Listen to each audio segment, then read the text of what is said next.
দর্শক, নির্বাচন কি আগামী ফেব্রুয়ারিতে হবে? ফেব্রুয়ারির প্রথমার্ধে যে নির্বাচনের কথা বলা হচ্ছে সেই সময়ে কি নির্বাচন হবে, নাকি সামনে নতুন আরও অনেক নাটক অপেক্ষা করছে?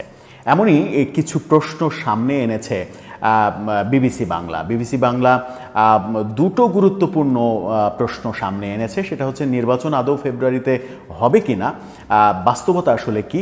আরেকটা ব্যাপার হচ্ছে যে সরকার বিএনপির সঙ্গে এই আলোচনায় বসলো কেন, এবং বিএনপির সঙ্গে আলোচনায় ফেব্রুয়ারিতে নির্বাচনের ব্যাপারে একমত হলো কেন? সরকার কি সেফ এক্সিটের পথ খুঁজছে? সরকারের সেফ এক্সিটের পথ আসলে কোনটা, কিংবা সরকারের সেফ এক্সিট প্রয়োজন কেন? সরকার কি বড় ধরনের কোনো ভুলের মধ্যে রয়েছে, বড় ধরনের কোনো বিপদের মধ্যে রয়েছে, যার কারণে তাদের সেফ এক্সিট প্রয়োজন? এই আলোচনাগুলো চতুর্দিকে যখন চলছে, তখন এই আলোচনাগুলোর সমাধান খোঁজার চেষ্টা করেছে বিবিসি বাংলা। বিবিসি বাংলার স্বনামধন্য সাংবাদিক কাদির কল্লোল বিবিসি বাংলাতে এই ব্যাপারে একটা বিশদ লেখা লিখেছেন। সেখানে নানা দিক তিনি তুলে ধরেছেন। বিবিসি বাংলার সেই প্রতিবেদন নিয়ে আমরা বোঝার চেষ্টা করব সরকার কেন সেফ এক্সিটের পথ খুঁজছে, সেফ এক্সিট তাদের কেন প্রয়োজন, তারা কি কি ভুলের রাজ্যে রয়েছে যে কারণে সামনে বিপদ হতে পারে, সেই কারণে তাদের সেফ এক্সিট প্রয়োজন, এবং সেই স্বার্থেই বিএনপিকে তাদের দুটো বিষয়, নির্বাচন ফেব্রুয়ারিতে আদৌ হবে কিনা আর সরকার সেফ এক্সিট চাইছে কিনা। নির্বাচন আদৌ ফেব্রুয়ারিতে হবে কিনা এই ব্যাপারে বিবিসি এবং আমরাও জানি যে বিএনপির অবস্থান, বিএনপি মনে করছে যে সরকারের সঙ্গে বৈঠকে তারা জিতেছে, তাদের উইন হয়েছে। আবার সরকারের শীর্ষ পর্যায় থেকে নির্বাচনের অবস্থানের পরিবর্তনকে বিএনপি যখন বিজয় দেখছে, এবং সরকারও এক ধরনের স্বস্তি খুঁজছে যে বিএনপির সঙ্গে যে রাজনৈতিক মনোমালিন্য তৈরি হয়েছিল, বিশেষ করে এনসিপিকে কেন্দ্র করে এবং জামাতকে কেন্দ্র করে অভিযোগ হচ্ছিল যে এনসিপির দিকে বেশি ঝুঁকে পড়েছে সরকার, জামাতের দিকে বেশি ঝুঁকে পড়েছে, সেই ঝুঁকে পড়াটার যেন একটা ভারসাম্য আসে, সেই কারণে সরকারও এক ধরনের বিএনপির দিকে ঝুঁকে পড়ে ভারসাম্য রক্ষার সৃষ্টি করেছে। কিন্তু ভারসাম্য রক্ষার সৃষ্টি করতে গিয়ে নতুন আবার বিপদও হয়েছে। যেমন এনসিপি সরাসরি এটার বিরোধিতা করছে, জামাতও বিরোধিতা করে বসেছে। এনসিপি এবং জামাত যখন এনসিপি জামাত সহ আরেকটি ইসলামী রাজনৈতিক দল, এই তিন দলের বিপক্ষে অবস্থান আমরা স্পষ্ট দেখতে পাচ্ছি। বাকি প্রায় সব দলেরই এই বৈঠক এবং বৈঠকের যে ফলাফল ফেব্রুয়ারিতে নির্বাচন, সেটার পক্ষে অবস্থান। কিন্তু রাজনৈতিক বিশ্লেষকরা নানাভাবেই বিশ্লেষণ করার চেষ্টা করছেন যে ফেব্রুয়ারিতে নির্বাচন এটা প্রশ্নবোধক চিহ্ন রয়েছে। বিবিসিও নানাভাবে ব্যাখ্যা করার চেষ্টা করেছে যে ফেব্রুয়ারি নির্বাচন হতেও পারে, নাও হতে পারে। না হতে পারার মধ্যে রয়েছে যে সরকার কিন্তু বেশ কয়েকটা শর্ত দিয়েছে, সেই শর্তের বেড়াজালে নির্বাচন আটকে যাওয়ার সম্ভাবনা রয়েছে। তবে একটা ব্যাপারে বিবিসি খুবই স্পষ্টভাবে বলার চেষ্টা করছে, সেটা হচ্ছে যে সরকার খুব একটা ফেব্রুয়ারির বাইরে নির্বাচন করতে যাওয়ার ব্যাপারে আগ্রহী হবে না, কারণ সরকারের সেফ এক্সিট প্রয়োজন। বিবিসি এই প্রসঙ্গটা প্রথম আপনারা বিবিসির শিরোনামটা দেখে নিতে পারেন, যেখানে বিবিসি শিরোনাম করেছে ফেব্রুয়ারিতে নির্বাচন হবে কিনা এই প্রশ্নটা তুলেছে, এবং সেই রিপোর্টেরই এক জায়গায় তারা এই প্রসঙ্গটা এনেছে। সেখানেও একটা সাব হেডিং রয়েছে, সেটা হচ্ছে যে বিবেচনায় ছিল সরকারের এক্সিটের প্রশ্ন। এই দুটো স্ক্রিনশট আপনারা দেখে নিতে পারেন। সেখানেই বিবেচনায় ছিল সরকারের এক্সিটের প্রশ্ন, সেখানেই এক্সিটটা সেফ এক্সিট সরকার চাইছে কেন, সেটা বিবিসি নানাভাবে বলার চেষ্টা করেছে। কি বলছে বিবিসি চলুন একটু শুনে নেওয়া যাক, তারপরে ব্যাপারটা বোঝা যাবে যে সরকার কতটা বিপদে পড়তে পারে বিএনপিকে যদি তার বন্ধু তালিকায় তারা না রাখে। বিবিসি বলছে অন্তর্বর্তীকালীন সরকারের 10 মাসে মব, দলবদ্ধ বিশৃঙ্খলা সৃষ্টির নানা অভিযোগ বিভিন্ন সময় উঠেছে। একই সঙ্গে অর্থনীতি সামাল দেওয়া সহ দেশ পরিচালনায় দুর্বলতা এবং অনেক ক্ষেত্রে ব্যর্থতার অভিযোগও রয়েছে।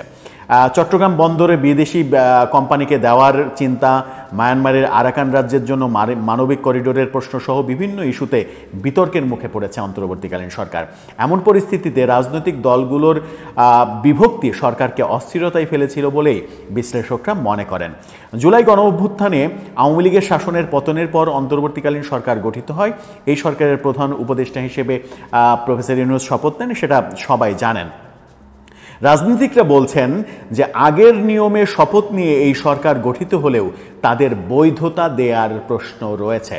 অর্থাৎ এই সরকার যে গঠিত হয়েছে, সরকার যেহেতু সংবিধানের নেই, এই অন্তর্বর্তীকালীন সরকারের ব্যবস্থা সংবিধানে যেহেতু নেই, বিশেষ একটা রেফারেন্সের মাধ্যমে যেহেতু সরকারের শপথ অনুষ্ঠান করা হয়েছে এবং সরকার শপথ নিয়েছে, সরকার কার্যক্রম পরিচালনা করছে, 10 মাস অতিক্রান্ত হয়েছে, আরও সামনে 8-10 মাস রয়েছে,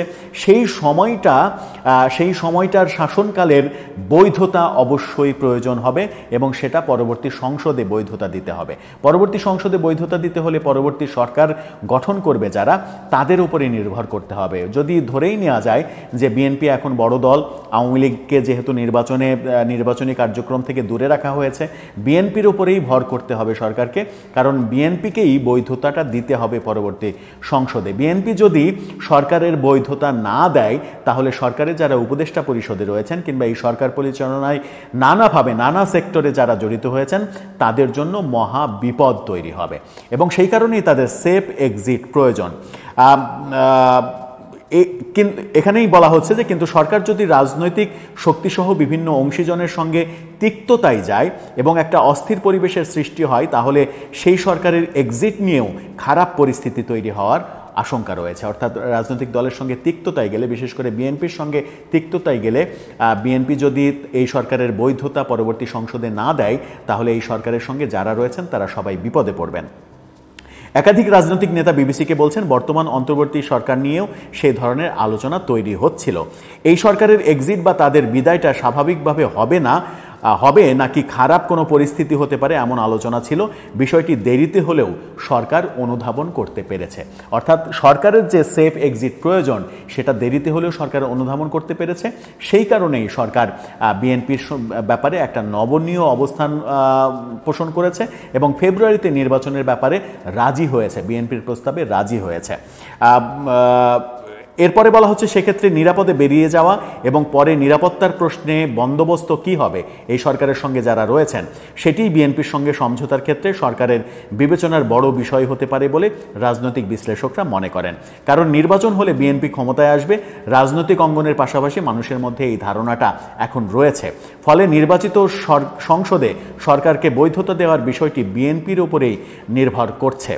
বিএনপির ওপরে নির্ভর যখন করছে, তখন বিএনপির সঙ্গে কোনো বৈরিতা করে সরকারের কোনো লাভ হবে না। তার মানে এখানে স্পষ্ট বিবিসি যেটা বলতে চাচ্ছে, আমরাও মোটা দাগে যেটা বুঝি সেটা হচ্ছে যে এই সরকারের কোনো প্রক্রিয়া যেহেতু সংবিধানে নেই, আর সংবিধান চেঞ্জ করাও এই সরকারের পক্ষে সম্ভব নয়, কারণ সংবিধান চেঞ্জ করতে হলে সংসদ প্রয়োজন। সেই কারণে বড় বড় সংবিধান সহ বড় বড় সংস্কার আগামী সংসদে হবে। এই ব্যাপারে প্রফেসর ইউনূসও রাজি হয়েছেন বিএনপির সঙ্গে বৈঠকে। এবং এই সরকারের বৈধতা, এই সরকার যা যা করছে, যে অধ্যাদেশ জারি করেছে, যে কর্মকাণ্ড করেছে, সব কিছুর বৈধতা পরবর্তী সংসদে না দেওয়া পর্যন্ত সংবিধানের আলোকে এগুলো কিন্তু অবৈধ হিসেবে বিবেচিত হবে। আর অবৈধ হিসেবে বিবেচিত হলে এই সরকারের কর্মকাণ্ডের সঙ্গে যারা আছেন জড়িত, তারা সকলেই আইনি জটিলতার মধ্যে পড়বেন। বিএনপির সঙ্গে তিক্ততা শুরু হলে বিএনপি ইচ্ছা করলে তাদের সবাইকেই কাঠগড়ায় দাঁড় করানোর মতো ক্ষমতাও তাদের রয়েছে। বিএনপির না, পরবর্তী সরকার যারা গঠন করবে তারা। সুতরাং সরকারের কোনোভাবেই রাজনৈতিক দলগুলোর সঙ্গে, বিশেষ করে বড় রাজনৈতিক দলের সঙ্গে যারা আগামীতে ক্ষমতায় যাবে বলে নিশ্চিত, পরিষ্কার, যেহেতু আওয়ামী লীগ নেই সেহেতু বলাই যায় যে বিএনপি ক্ষমতায় যাবে, তাদের সঙ্গে সরকার দ্বন্দ্বে জড়াবে না। অনেক দেরিতে হলেও, বিবিসি বলছে অনেক দেরিতে হলেও এই বোধোদয় সরকারের হয়েছে। তার মানে এখান থেকে স্পষ্ট যে বিএনপির সঙ্গে সরকার আর কোনো ধরনের দ্বন্দ্বে জড়াবে না। যদিও ব্যাপারগুলো অনেক কিছু যদি কিন্তুর উপরে নির্ভর করছে, কারণ সরকারের প্রিয় পাত্র এনসিপি, সরকারের সঙ্গে অনেক ভালো সম্পর্ক জামাতের, তারা এখনই গোস্বা করেছে বিএনপির সঙ্গে কেন বিদেশে বৈঠক করতে হবে, একটা রাজনৈতিক দলের সঙ্গে সরকার কেন যৌথ বিবৃতি দেবে, এটা ইতিহাসে কখনো হয়নি, এই ধরনের কর্মকাণ্ড কখনো সমর্থনযোগ্য নয়। এই কথাগুলো কিন্তু সামনে আসছে। এই কথাগুলোকে যুক্তির আলোকে কিংবা বাস্তবতার আলোকে আলোকে পাশ কাটিয়ে কিংবা এই কথাগুলোকে মোকাবেলা করে সরকার কিভাবে সামনে এগিয়ে যাবে কিংবা নির্বাচনের পথে যাবে সেটাই এখন দেখার বিষয়। তবে এটা নিশ্চিত যে সরকার তাদের জন্য একটা সেফ এক্সিট প্রয়োজন, যেন পরবর্তীতে আইনের মার প্যাচে তাদের কেউ কোনো ধরনের বিপদে না পড়তে পারে। সেই জুজুর ভয়টা তো রয়েছেই, কারণ রাজনীতিতে অনেক কিছু সম্ভব। আজকে যে বন্ধু কালকে সে বন্ধু নাও থাকতে পারে, পরিস্থিতি উল্টে যেতে পারে, পরিস্থিতি পাল্টে যেতে পারে। আজকে যারা এই সরকারের পক্ষে গুণগান গাচ্ছে, যে কোনো কারণে আগামীকালকে সেই পরিস্থিতি একেবারে ইউটার্ন নিতে পারে। সুতরাং সবারই আমার মনে হয় একটা সচেতন অবস্থা প্রয়োজন। সেই প্রয়োজনীয়তাটা সরকার বুঝতে পেরেছে অবশেষে। দর্শক, আপনার কি মনে হয়, বিএনপি কি এই সরকারকে সেফ এক্সিট দেওয়ার ব্যাপারে একমত হয়েছে? বিএনপির সঙ্গে সেই ব্যাপারটা এক ধরনের সমঝোতাই এসেছে সরকার, যে কারণেই সরকার এবং বিএনপিকে এত বেশি উৎফুল্ল এবং হাস্যোজ্জ্বল মনে হচ্ছে? আপনার মতামত জানিয়ে লিখতে পারেন আমাদের কমেন্ট বক্সে।